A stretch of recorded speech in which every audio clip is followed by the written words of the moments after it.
Hi, I'm Edwin and you're watching Edwin Travels 2. And today I'm in San Fernando, California. I'm here to tour Mission San Fernando, Rey de España. Mission San Fernando it's the 17th mission built of the California missions. It was built in 1797. So let's go ahead. First we'll go over a little bit of history, then we'll tour the grounds, and then after that we'll tour the church itself. All right, let's go.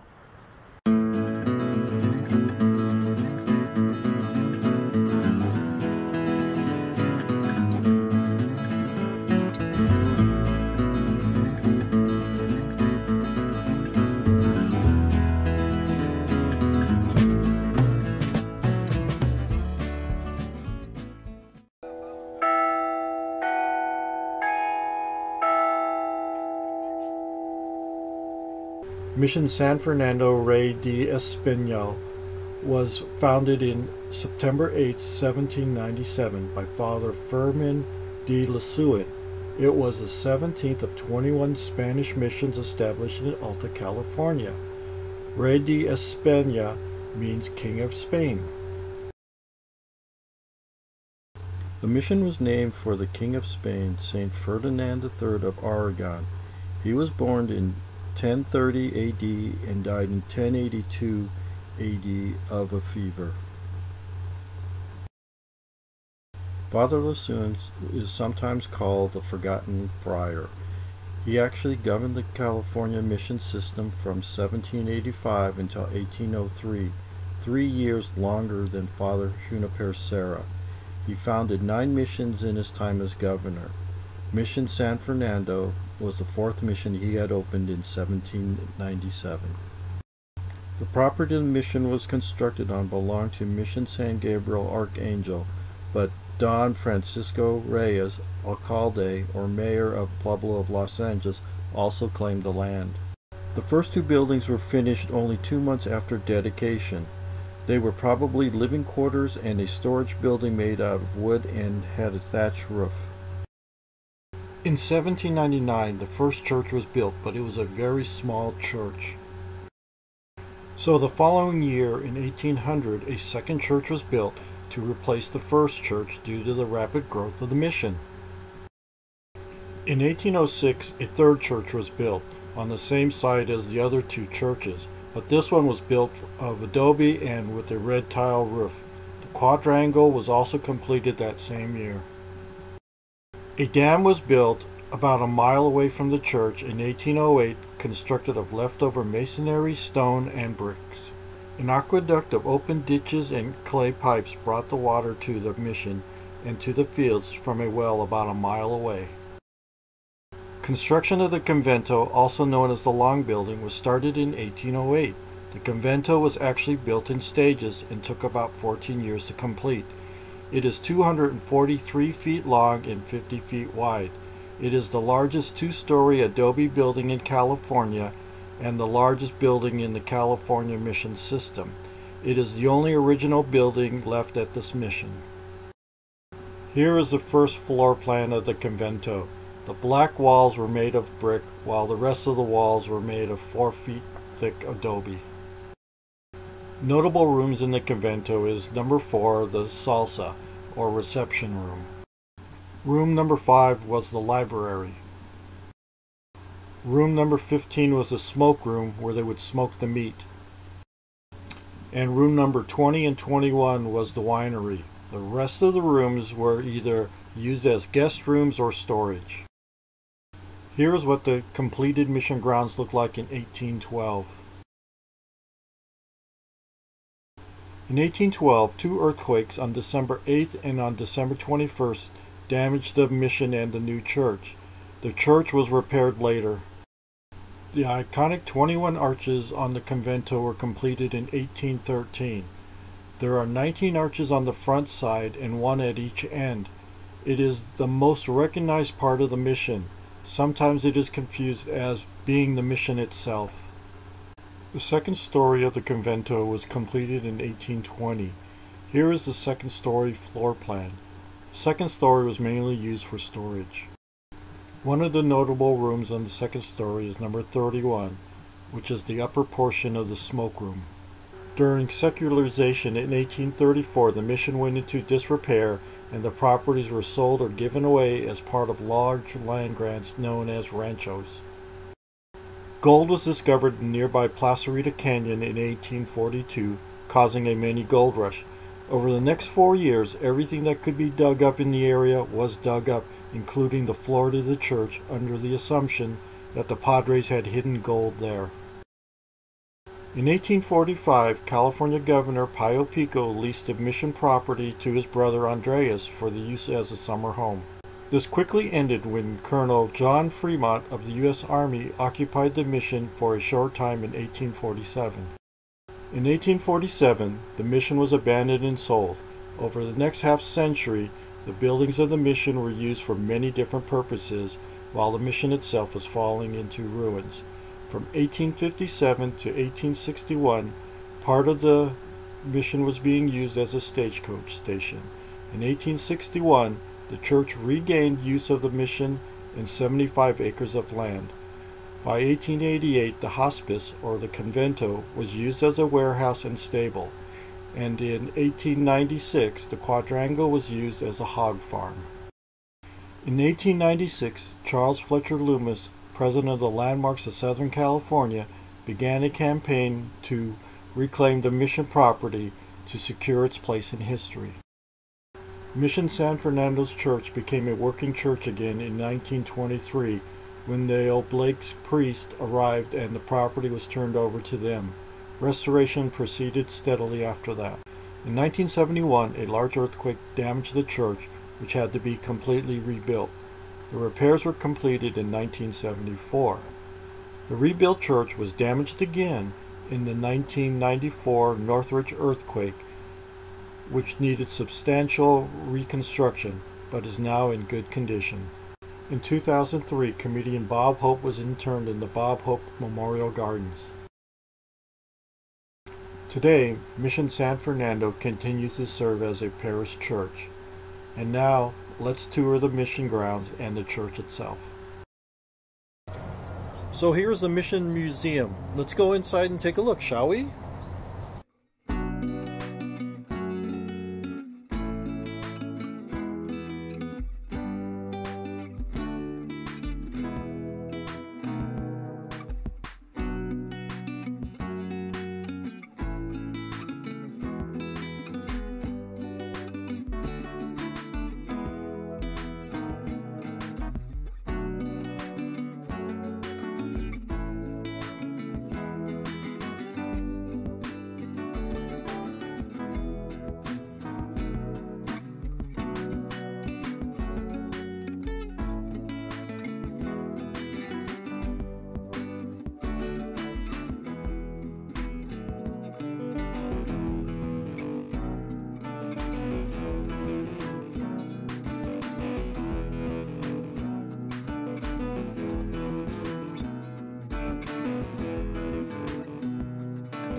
Here is a clay pot that was used for wine or milk that was left behind from travelers. The period that they have this thing is from the colonial period between 1769 and 1821.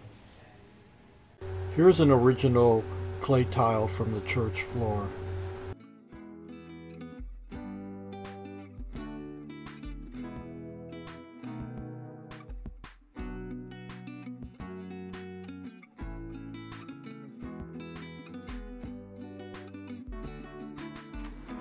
Here's the Mayor Domo's house. Mayor Domo's house housed the ranch foreman. And the ranch itself was over 121,000 acres. Here's the Mayor Domo's house. This is where he lived. He was the caretaker, basically, of the whole mission. It was about 220,000 square acres. And this is where he ate, entertained, cooked, and slept all in one room. So here's the front side of the Convento. This is where the famous 21 arches are. There's 19 in the front and 1 on each side. Here is the Convento. Construction started in 1806 and was completed in 1822. It was built in sections. First the bottom section was built, then the second story was built, and then the arches. It is the largest two-story adobe building. The building itself is the largest in the mission chain, and it's even larger than the church here. The walls are 4 feet thick, and this is the only original building at this mission. Let's go inside and take a look. Here's a typical room, what the Padres would sleep in when they were here.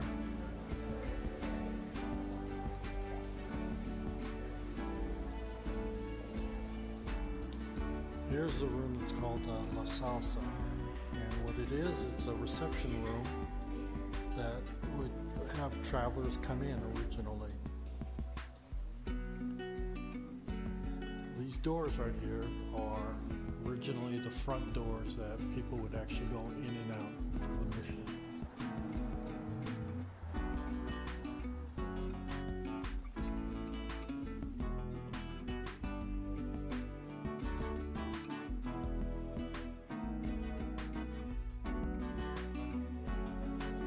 So here's the wine cellar. Let's go down and take a look and see what's in there. Here's the wine cellar where the wine was made and stored. The order, or the way they would do it, would be basically that back out here, the grapes would come down those through those doors and down these sets of stairs, and then they would put the grapes in those large vats. Vats then they would stop the grapes, press them by feet, and then load them into this drum there, and it would boil it or would heat it up, and it would come out on the spout, and then they would store them in those drums along the wall there. And here's an organ that came from Spain in 1934, and it was actually used in the 1940 movie starring Bob Hope, Ghost Breakers.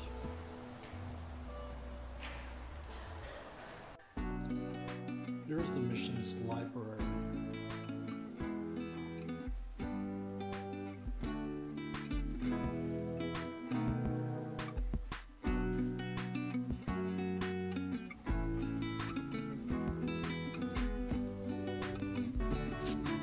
Here is Bishop Garcia Diego's room. He was the first bishop of California.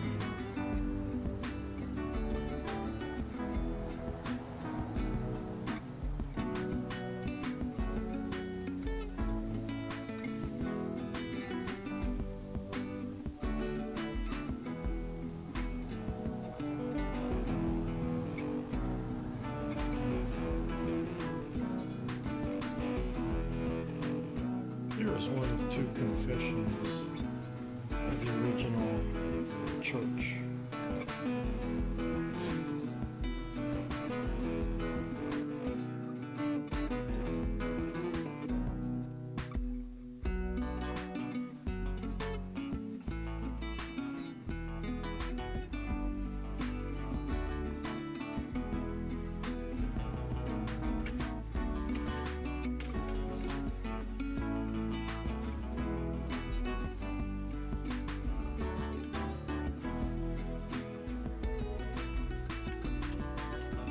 Here's the Madonna room, named after all these little statues of Madonna.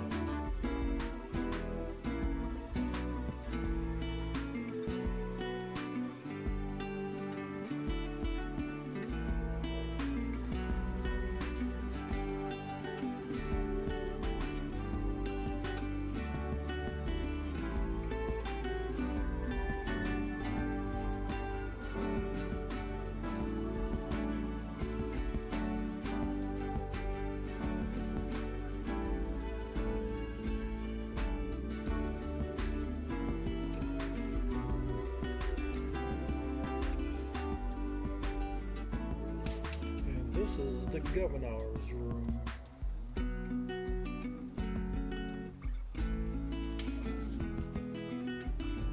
A little more fancier than others.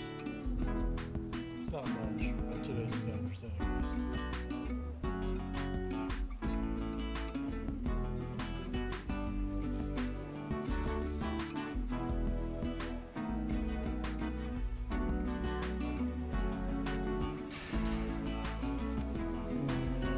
Here is the blacksmith shop. You can see some of the metal stuff that he works with there, some of his tools. Looks like back there is this little fireplace that he heats up things, and there's the big bellows. Some of the things he would make here would be nails, bolts, nuts, locks, keys, latches, hammers, basically anything that has metal attached to it.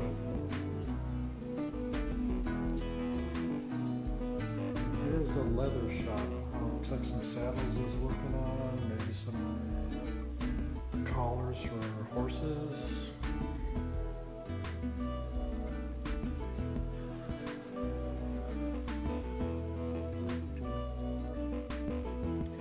And here's the carpenter shop.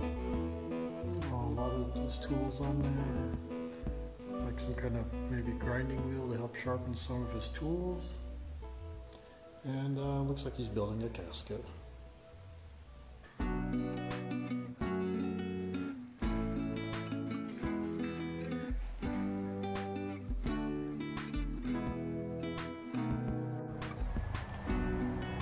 Here is the Mission Quadrangle.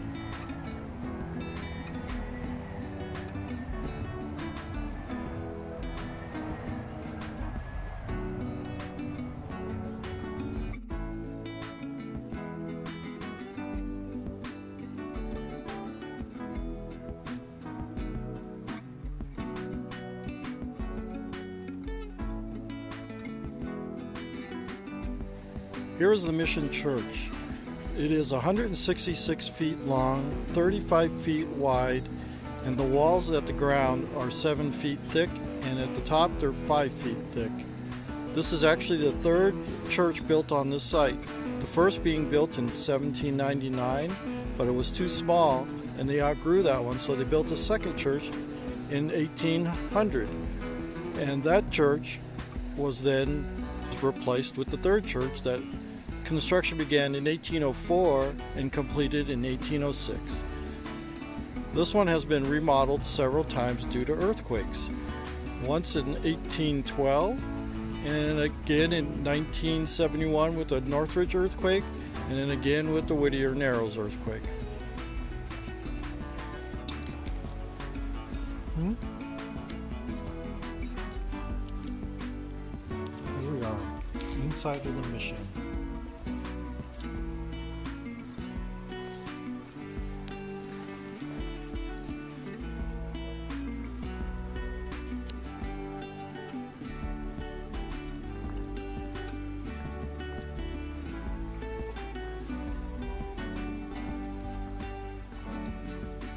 Still an active mission. In fact, we just had a wedding in here about an hour ago.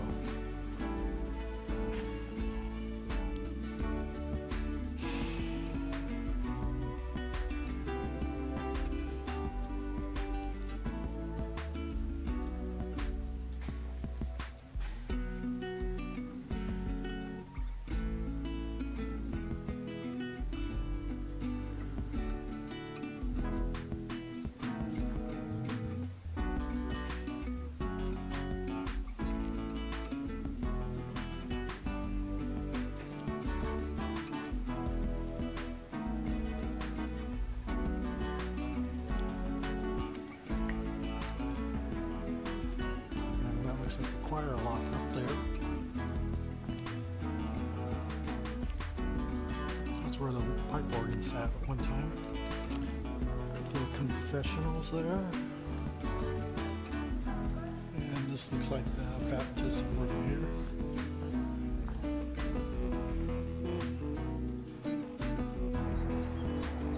So here I am in Brand Park, that's right across from the mission. As you see, the mission's over there. But Right here is the soap vats where they used to make soap back in, well, 1800s. Here's the inside of the soap vats, what they look like now, but basically they were just really deep pits that you mix your soap in. So if you look behind me, that wall behind me is actually part of the dam that they built in 1808, made out of rubble masonry that they just had spare rubble around to build this dam. Let's go take a closer look at it. So here's that dam wall. As you can see, it's kind of built up in layers. Looks like there's some rock in there, and there's cement. Probably not real cement, but probably more adobe. And then there's also some bricks and more rocks and a bunch of little rocks to build this wall. The wall itself is probably about 4 feet thick. Basically from this end right there all the way to about this end. It's about 4 feet. We'll take a look down the side. There you go. And what's remaining here of this wall, I'd say it's probably be a good 30-40 feet long. But there used to be a river around here, or a creek, that it used to dam up the water.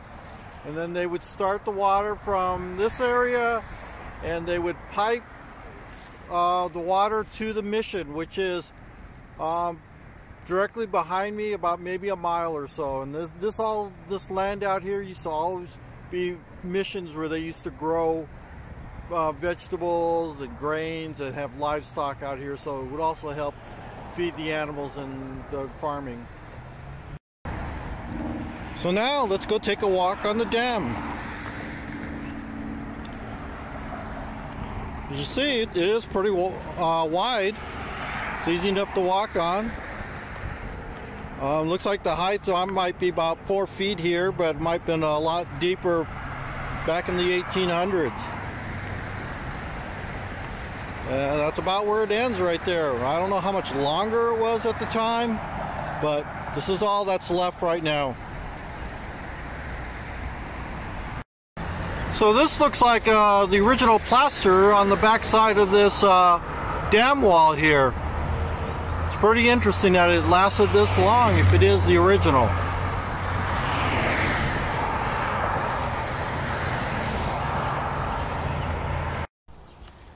So why am I standing outside of a LA Department of Water and Power facility? Well, because this is going to be our next thing that we're going to look for, the mission. This is actually going to be the mission wells. So what it is, it's a national or state historic landmark, and it's number 573. But unfortunately, it's behind these gates and they don't allow anybody in. So gonna have to kind of take a long shot here, and hopefully I'll find some more pictures on the internet of a better view of it. Okay, so let's go take a quick look at it, and then we'll head on off to the next location. So there's the well right there. The mission got a lot of its water from here, and basically what I believe is the water from this well flowed to that dam that we were at earlier. And of course the water from there then flowed to the mission, which is about 2 miles away. And they also used it in the fields, because this area right here was part of the mission fields that they used for their livestock and for the agriculture. So there you go. This well is still active, and it gives water to the city of Los Angeles still. It's amazing. And that's probably why it's behind these fences for the Department of Water and Power. So here's a better picture of the well that's at the Los Angeles Department of Water and Power facility. Wow, wasn't that a great mission? I really enjoyed it. It was really beautiful.